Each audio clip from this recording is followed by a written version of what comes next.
আসসালামু আলাইকুম ওয়া রাহমাতুল্লাহ। হযরত ইউসুফ ছিলেন হযরত ইয়াকুব এর ১১তম পুত্র। হযরত ইয়াকুব এর জন্মভূমির নাম কেনান, যা বর্তমান ফিলিস্তিনের একটি অংশ। পরবর্তীতে এই অঞ্চল হেবরন এবং খলিল নামেও পরিচিতি পায়। ফিলিস্তিন, লেবানন এবং সিরিয়া সহ পার্শ্ববর্তী অঞ্চলে হযরত ইয়াকুব এর কর্মপরিধির ব্যক্তি ছিল। তার প্রথম স্ত্রী লায়া বিনতে লায়ানের গর্ভে জন্ম নেন ১০ পুত্র। লায়ার মৃত্যুর পর তারই ছোট বোন রাহিলকে বিয়ে করেন হযরত ইয়াকুব। তাদের ঘরে জন্ম নেন ২ পুত্র, হযরত ইউসুফ এবং তার ছোট ভাই বেনিয়ামিন। একাধিক হাদিস মতে হযরত মুহাম্মদ তৃতীয় আসমানে হযরত ইউসুফ এর সাক্ষাৎ লাভ করেছিলেন এবং তাকে অত্যন্ত সুদর্শন বলে বর্ণিত হয়েছে। হযরত ইউসুফ প্রথম জীবনে কৃতদাস, পরবর্তীতে জেলের আসামি এবং শেষ জীবনে মিশরের ক্ষমতাধর রাজকর্মচারী বা মন্ত্রী ছিলেন বলে তথ্য পাওয়া যায়। এর বাইরে তিনি ছিলেন আল্লাহ প্রদত্ত বিশেষ জ্ঞানের অধিকারী। স্বপ্নের ব্যাখ্যা প্রদানের দুর্লভ ক্ষমতা বা দক্ষতা তাকে প্রসিদ্ধ করে তোলে। তিনি নবী হিসেবে তৎকালে মূর্তি উপাসকদের মাঝে এক আল্লাহর একাত্মবাদ প্রতিষ্ঠায় সচেষ্ট ছিলেন। পবিত্র কোরআনের ১২তম সূরা ইউসুফ। পবিত্র কোরআনের ১২তম সূরার নাম সূরা ইউসুফ। কোরআনে বর্ণিত বিভিন্ন সূরার আয়াত এবং ঘটনা বিভিন্ন স্থানে নাজিল হলেও সূরা ইউসুফের ১১১টি আয়াতের মধ্যে মাত্র ৪টি ব্যতীত ১০৭টি আয়াত মক্কায় নাজিল হয়। এ সূরায় হযরত ইউসুফ এর বাল্যকাল থেকে ক্ষমতায় আরোহণ এবং তাকে কেন্দ্র করে মোহগ্রস্ত নারীদের বর্ণনা ধারাবাহিকভাবে বর্ণিত হয়েছে। পবিত্র কোরআনে অন্য নবীদের কাহিনী বিভিন্ন সূরায় বর্ণিত হলেও ইউসুফ এর কাহিনী কেবলই একটি মাত্র সূরায় বর্ণিত হয়েছে। নানাবিধ শিক্ষামূলক বর্ণনার কারণে সূরা ইউসুফকে কেন্দ্র করে রচিত হয়েছে একাধিক সাহিত্য। তবে সাহিত্যে বর্ণিত সব ঘটনা বা চরিত্র কোরআন ও হাদিস সমর্থন করে না। সৎ ভাইদের চক্রান্তে কূপে নিক্ষেপ। হযরত ইয়াকুব তার ১২ পুত্রের মধ্যে হযরত ইউসুফ কে বেশি স্নেহ করতেন। মূলত সৌন্দর্যের কারণে শিশুকালে তিনি সবারই প্রিয়পাত্র ছিলেন, যা তার সৎ ভাইরা সহ্য করতে পারতেন না। এই ভাইরা হযরত ইউসুফ কে শিশু অবস্থায় তাদের পিতার কাছ থেকে দূরে সরানোর ঘৃণ্য চক্রান্ত করেন। তারা বাবা ইয়াকুব এর কাছে ইউসুফ কে তাদের সঙ্গে বাইরে খেলতে নিয়ে যাওয়ার অনুমতি চান। ইয়াকুব কখনো পুত্র ইউসুফ কে চোখের আড়াল করতেন না। তাই তাকে নেকড়ে বাঘ খেয়ে ফেলতে পারে উল্লেখ করে নিষেধ করেন। তবে উপর্যুপরি অনুরোধ এবং নিরাপত্তা নিশ্চয়তার কথা বলে সৎ ভাইরা বাবাকে রাজি করেন এবং ইউসুফ কে খেলতে নিয়ে যান। এরপর তাকে প্রথমে হত্যা করার পরিকল্পনা করলেও বড় ভাইয়ের পরামর্শে হত্যার বদলে কূপে ফেলে দেওয়া হয়। আর তার কাপড়ে রক্ত মাখিয়ে তা বাড়িতে বাবাকে দেখান এবং ইউসুফ কে নেকড়ে বাঘ খেয়ে ফেলেছে বলে উল্লেখ করেন। বাবা হযরত ইয়াকুব এই ঘটনায় শোকে মুষড়ে পড়েন এবং পুত্রশোকে কাঁদতে কাঁদতে অন্ধ হয়ে যান। পবিত্র কোরআনের সূরা ইউসুফের ৮ থেকে ১৮ নম্বর আয়াতে এই ঘটনার বর্ণনা রয়েছে। কূপ থেকে উদ্ধার এবং কৃতদাস হিসেবে বিক্রি। সূরা ইউসুফের ১৯ নম্বর আয়াতে রয়েছে কুয়া থেকে শিশু ইউসুফ কে উদ্ধারের কাহিনীর সংক্ষিপ্ত বর্ণনা। তাফসীর মতে সিরিয়া থেকে মিশরগামী একটি কাফেলা ওই কূপের পাশ দিয়ে যাচ্ছিল। তাদের মধ্যে মালিক ইবনে দুবর নামক এক ব্যক্তি পানি সংগ্রহের জন্য কূপে বালতি নিক্ষেপ করেন। বালতি ও সংযুক্ত দড়ির সঙ্গে এ সময় সুদর্শন বালক ইউসুফ উঠে আসেন। এতে মালিক উল্লসিত হয়ে ওঠেন, কারণ সে সময় দাস হিসেবে মানুষও বিক্রির প্রচলন ছিল। মালিক অন্য কারো সঙ্গে দাস হিসেবে বিপ্রলব্ধ টাকার ভাগ না দেওয়ার উদ্দেশ্যে ইউসুফ কে উদ্ধারের কাহিনী গোপন করে তাকে কাফেলার সঙ্গে মিশরে নিয়ে যায়। অপর তাফসীর মতে ভাইদের মধ্যে ইয়াহুদা ২ দিন কূপে থাকা ইউসুফ কে খাবার দিয়েছিলেন। তৃতীয় দিন তাকে কূপে না পেয়ে খুঁজতে থাকেন এবং ওই কাফেলায় তার সন্ধান পান। কাফেলার লোকদের কাছে তারা ইউসুফ কে পলাতক দাস হিসেবে উল্লেখ করেন এবং তাকে কাফেলার লোকেরা চুরি করেছে বলে অভিযোগ তোলেন। ফলে ভীতসন্ত্রস্ত কাফেলার লোকজন অর্থের বিনিময়ে ইউসুফ কে কিনে নেন এবং মিশরে চলে যান। মিশরের দাস দাসী বিক্রির হাটে সুদর্শন ইউসুফ এর আগমনে সারা ফেলে দেয় এবং তার মূল্য ক্রমেই বৃদ্ধি পেতে থাকে। সবশেষে ইউসুফ এর ওজনের সমপরিমাণ সোনা, মৃগনাদি এবং রেশমি বস্ত্রের বিনিময়ে তাকে কিনে নেন অজিজে মিশর, অর্থাৎ মিশরের অর্থ ও খাদ্যমন্ত্রী তুল্য রাজসভার একজন সদস্য।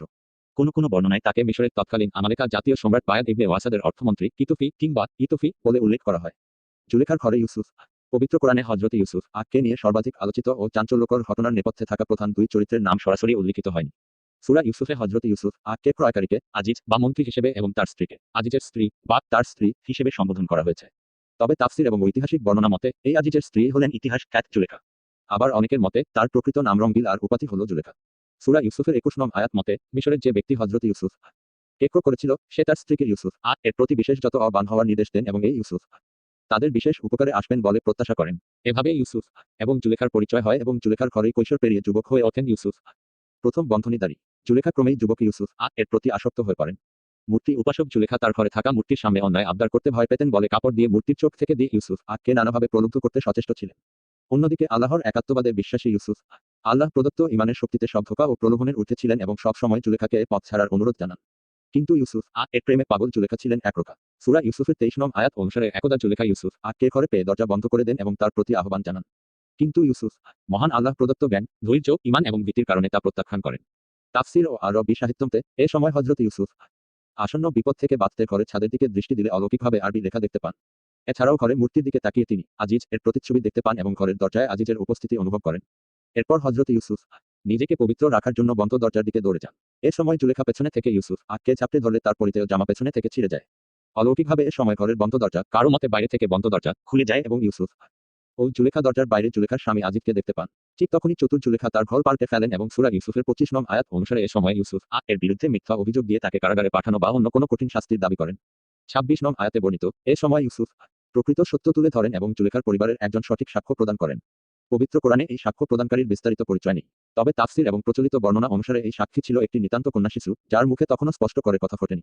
অপর বর্ণনায় এবং সাহিত্যে এই শিশু জুলেখার আত্মীয় এক বোনের কন্যা বলে উল্লেখ করা হয়েছে। মহান আল্লাহর বিশেষ কুদরতে এই সাক্ষী যা বলেছিল তা উল্লিখিত আছে সূরা ইউসুফের 26 এবং 27 নং আয়াতে। বর্ণনা মতে সাক্ষীর যুক্তি ছিল ইউসুফ এর জামা যদি পেছনে থেকে ছেঁড়া থাকে তবে জুলেখা দোষী এবং যদি সামনে থেকে ছেঁড়া থাকে তবে জুলেখা যা বলছে তা সত্য, অর্থাৎ ইউসুফ দোষী। স্বামী আজিজ যখন হযরত ইউসুফ এর জামা পেছনে থেকে ছেঁড়া দেখতে পান তখন সব সত্য প্রকাশিত হয়। মান সম্মানের কথা বিবেচনা করে আজিজ এই ঘটনা যাতে বাইরের কেউ না জানে তার নির্দেশ দেন এবং স্ত্রী জুলেখাকে শাস্তির ভয় দেখান। ইউসুফ এর সৌন্দর্যে অভিভূত নারীদের অবস্থা। মহান আল্লাহ ইউসুফ এর প্রতি সদয় হন এবং তাকে ঘটনাক্রমে কিছুদিন কারাগারে রাখার ব্যবস্থা করেন। সূরা ইউসুফের 30 নং আয়াত অনুসারে এই ঘটনার পর শহর জুড়ে জুলেখার কুকীর্তি নিয়ে সমালোচনার ঝড় ওঠে। আর আরব সাহিত্য মতে রাজপ্রাসাদে যারা আজিজ বিরোধী ছিল তারা এই ঘটনায় বহুমাত্রিক রং ছড়িয়ে প্রচার করতে থাকে। সূরা ইউসুফের পরবর্তী আয়াতগুলোতে এই ঘটনার পরিসমাপ্তি টানা হয়। এতে বলা হয়, আজিজের স্ত্রী জুলেখা যখন এই ষড়যন্ত্র বা অপবাদের ব্যাপক প্রচার সম্পর্কে অবগত হন তখন শহরের গণ্যমান্য মহিলাদের তিনি এক ভোজসভায় আমন্ত্রণ জানান। এই ভোজে অন্যান্য খাবারের সঙ্গে প্রত্যেকের জন্য ফল এবং তা কাটার জন্য একটি করে ধারালো ছুরি দেওয়া হয়। শহরের নারীরা যখন ছুরি দিয়ে ফল কাটায় ব্যস্ত, ঠিক তখন জুলেখা তার পূর্ব পরিকল্পনা মতো পাশের কক্ষে থাকা ইউসুফ কে মহিলাদের সামনে আসতে হুকুম করেন। অত্যন্ত আকর্ষণীয় চেহারার অধিকারী হযরত ইউসুফ যখন সামনে উপস্থিত হন তখন তার সৌন্দর্যের মোহে নারীরা তার দিকে তাকিয়ে ফলের বদলে ধারালো ছুরি দিয়ে নিজ নিজ আঙ্গুল কেটে ফেলেন।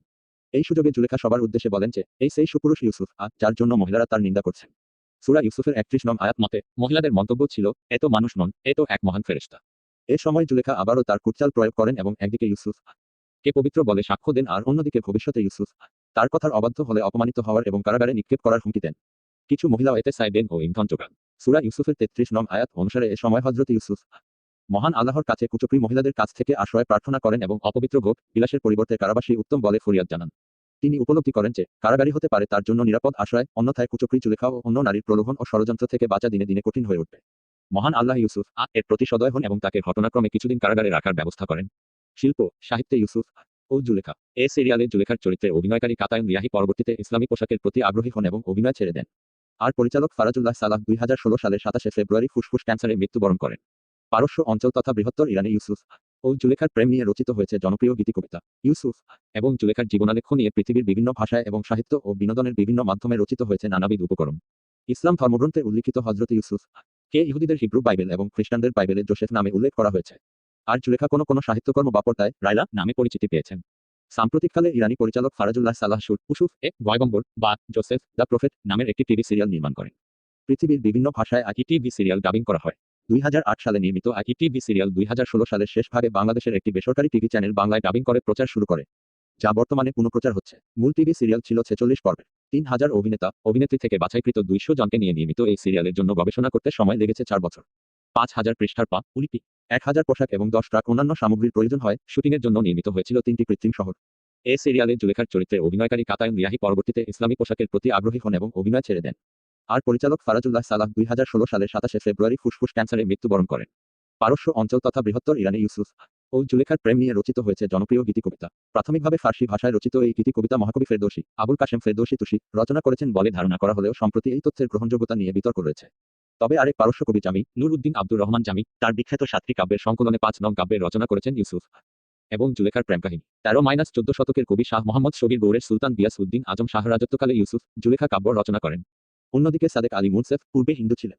নাম গৌরব কিশোর সেন প্রাচীন সিলেটি নাগরী ভাষায় তথা আঞ্চলিক ভাষায় মহব্বতনামা শিরোনামে একটি পুঁথি রচনা করেন, যা বৃহত্তর সিলেট ও ময়মনসিংহ অঞ্চলে ব্যাপক জনপ্রিয় ছিল।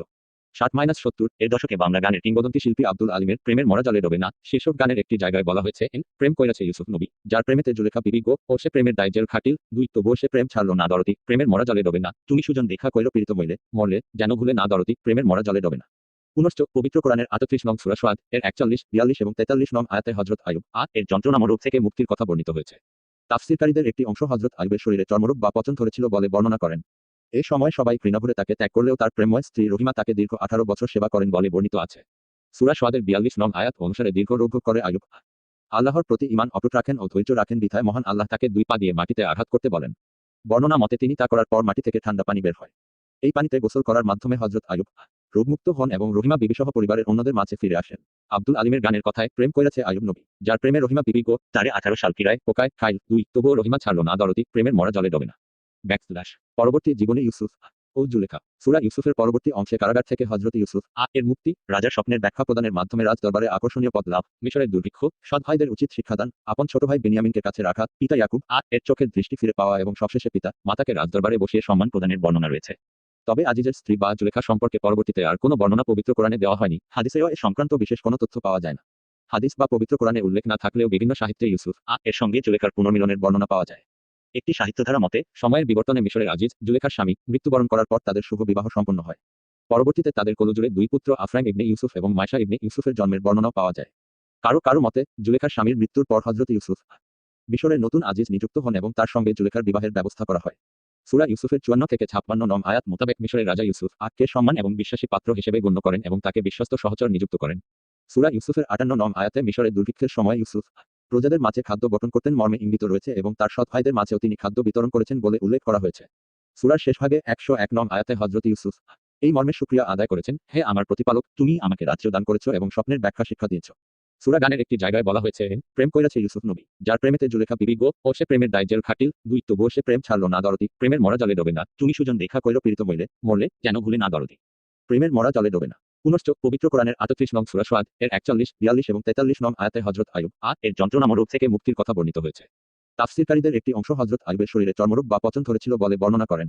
এই সময় সবাই ঘৃণাভরে তাকে ত্যাগ করলেও তার প্রেমময় স্ত্রী রহিমা তাকে দীর্ঘ 18 বছর সেবা করেন বলে বর্ণিত আছে। সূরা সোয়াদের 42 নং আয়াত অনুসারে দীর্ঘ রোগ ভোগ করে আইয়ুব আল্লাহর প্রতি ঈমান অটুট রাখেন ও ধৈর্য রাখেন বিধায় মহান আল্লাহ তাকে দুই পা দিয়ে মাটিতে আঘাত করতে বলেন। বর্ণনা মতে তিনি তা করার পর মাটি থেকে ঠান্ডা পানি বের হয়।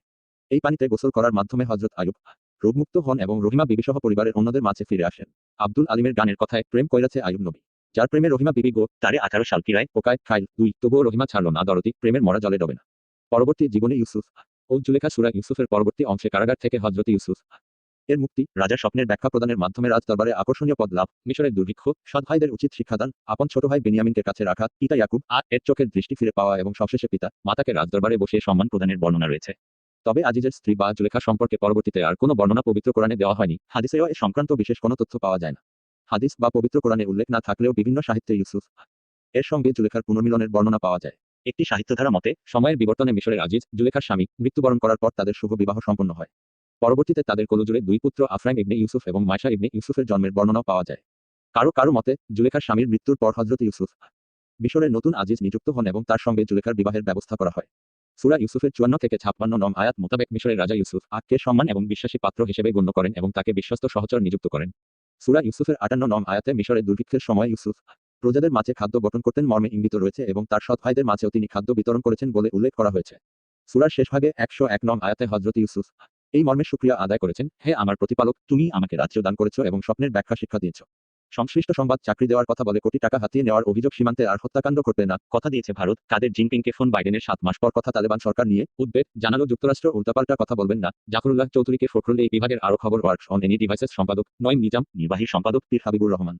বসুন্ধরা মিডিয়া লিমিটেডের পক্ষে ময়নাল হোসেন চৌধুরী কর্তৃক প্লট নং -371 ব্লক ডি, বসুন্ধরা আবাসিক এলাকা, বাড়িধারা, ঢাকা থেকে প্রকাশিত। এবং যৌন হয়রানি, তরুণীরা 20 বছরের কারাদণ্ড, পররাষ্ট্রমন্ত্রীর পর পদত্যাগ করলেন নেদারল্যান্ডসের প্রতিরক্ষামন্ত্রী। মোরেলগঞ্জে 3 ইউনিয়নে নির্বাচনী অফিস ভাঙচুরের অভিযোগ, আমাদের জবাবটা নিউজিল্যান্ড আইসিসির দরবারেই পাবে। রমিজ রাজা রেললাইনের পাশে মিলল যুবকের মরদেহ, মহেশপুরে প্রকাশ্যে ইজিবাইক চালককে পিটিয়ে হত্যা, চিকিৎসা শেষে আবার থানায়। ইগালি রাসেল, বিশ্বে করোনা আক্রান্তের সংখ্যা 22,83,00,000। ছাড়াল মোদির জন্মদিনের রেকর্ড টিকাকরণ, ভারতে আবার আইসিইউতে পেলে বালককে যৌন হয়রানি, তরুণীরা 20 বছরের কারাদণ্ড, পররাষ্ট্রমন্ত্রীর পর পদত্যাগ করলেন নেদারল্যান্ডসের প্রতিরক্ষামন্ত্রী। মোরেলগঞ্জে 3 ইউনিয়নে নির্বাচনী অফিস ভাঙচুরের অভিযোগ, আমাদের জবাবটা নিউজিল্যান্ড আইসিসির দরবারেই পাবে। রমিজ রাজা রেললাইনের পাশে মিলল যুবকের মরদেহ, মহেশপুরে প্রকাশ্যে ইজিবাইক চালককে পিটিয়ে হত্যা, চিকিৎসা শেষে আবার থানায়। ইগালি রাসেল, বিশ্বে করোনা আক্রান্তের সংখ্যা 22,83,00,000। ছাড়াল মোদির জন্মদিনের এক হযরত ইউসুফ ছিলেন হযরত ইয়াকুব এর 11তম পুত্র।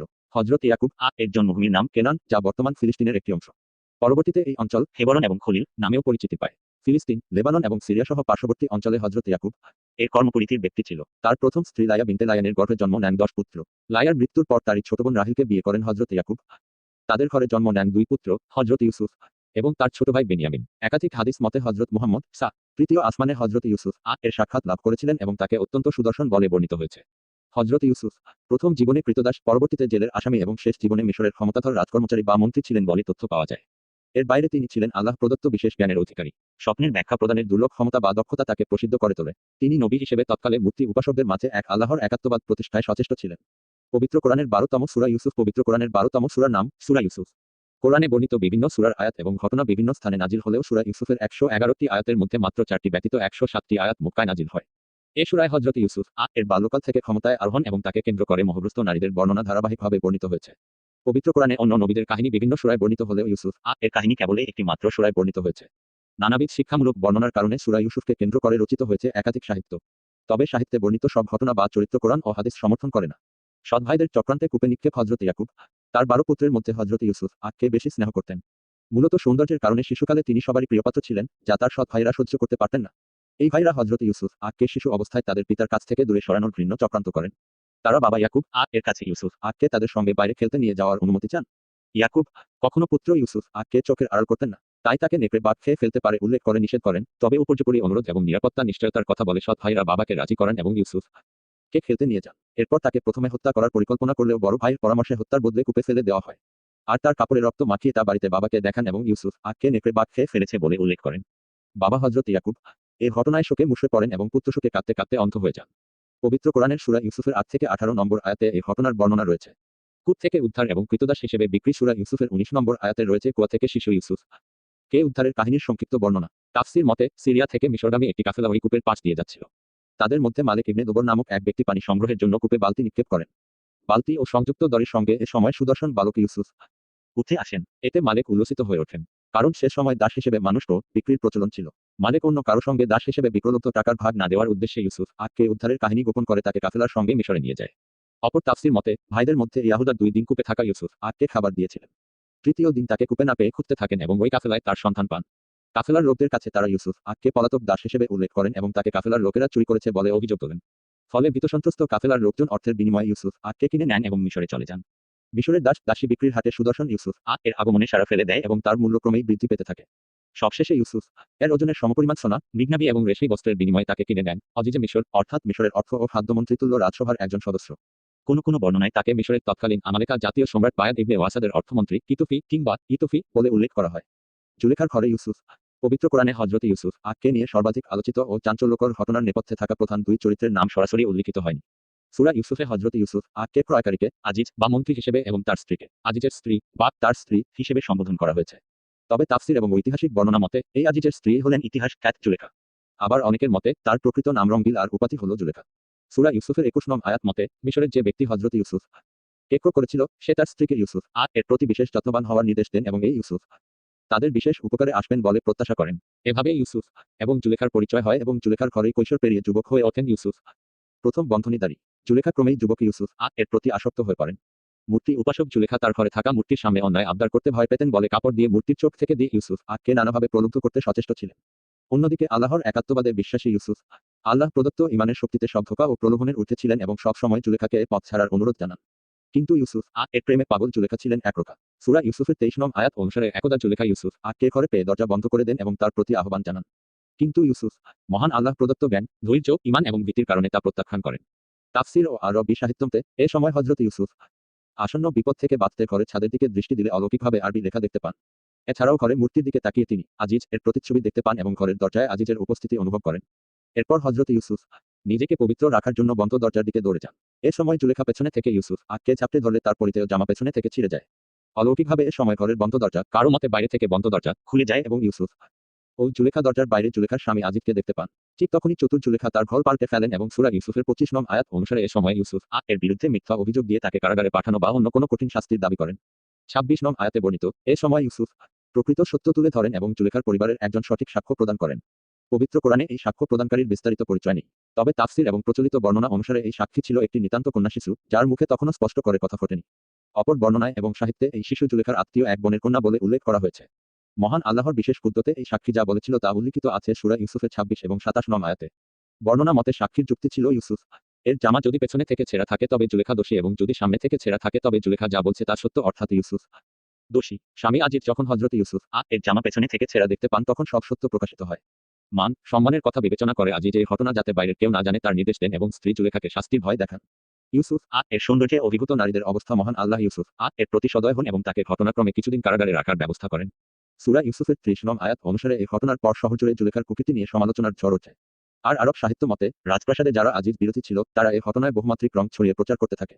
সূরা ইউসুফের পরবর্তী আয়াতগুলোতে এই ঘটনার পরিসমাপ্তি টানা হয়। এতে বলা হয়, আজিজের স্ত্রী জুলেখা যখন এই ষড়যন্ত্র বা অপবাদের ব্যাপক প্রচার সম্পর্কে অবগত হন, তখন শহরের গণ্যমান্য মহিলাদের তিনি এক ভোজসভায় আমন্ত্রণ জানান।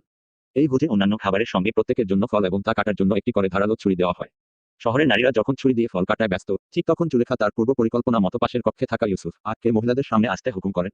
অত্যন্ত আকর্ষণীয় চেহারার অধিকারী হযরত ইউসুফ যখন সামনে উপস্থিত হন, তখন তার সৌন্দর্যের মোহে নারীরা তার দিকে তাকিয়ে ফলের বদলে ধারালো ছুরি দিয়ে নিজ নিজ আঙ্গুল কেটে ফেলেন। এই সুযোগে জুলেখা সবার উদ্দেশ্যে বলেন যে, এই সেই সুপুরুষ ইউসুফ যার জন্য মহিলারা তার নিন্দা করছেন। সূরা ইউসুফের ৩১ নং আয়াত মতে মহিলাদের মন্তব্য ছিল, এ তো মানুষ নন, এ তো এক মহান ফেরেশতা। এ সময় জুলেখা আবারও তার কুটচাল প্রয়োগ করেন এবং একদিকে ইউসুফ কে পবিত্র বলে সাক্ষ্য দেন আর অন্যদিকে ভবিষ্যতে ইউসুফ তার কথার অবাধ্য হলে অপমানিত হওয়ার এবং কারাগারে নিক্ষেপ করার হুমকি দেন। কিছু মহিলাও এতে সায় দেন ও ইন্ধন যোগান। সূরা ইউসুফের ৩৩ নং আয়াত অনুসারে এ সময় হযরত ইউসুফ মহান আল্লাহর কাছে কুচক্রী মহিলাদের কাছ থেকে আশ্রয় প্রার্থনা করেন এবং অপবিত্র ভোগ বিলাসের পরিবর্তে কারাবাসী উত্তম বলে ফরিয়াদ জানান। তিনি উপলব্ধি করেন যে কারাগারী হতে পারে তার জন্য নিরাপদ আশ্রয়, অন্যথায় কুচক্রী জুলেখা ও অন্য নারীর প্রলোভন ও ষড়যন্ত্র থেকে বাঁচা দিনে দিনে কঠিন হয়ে উঠবে। মহান আল্লাহ ইউসুফ এর প্রতি সদয় হন এবং তাকে ঘটনাক্রমে কিছুদিন কারাগারে রাখার ব্যবস্থা করেন।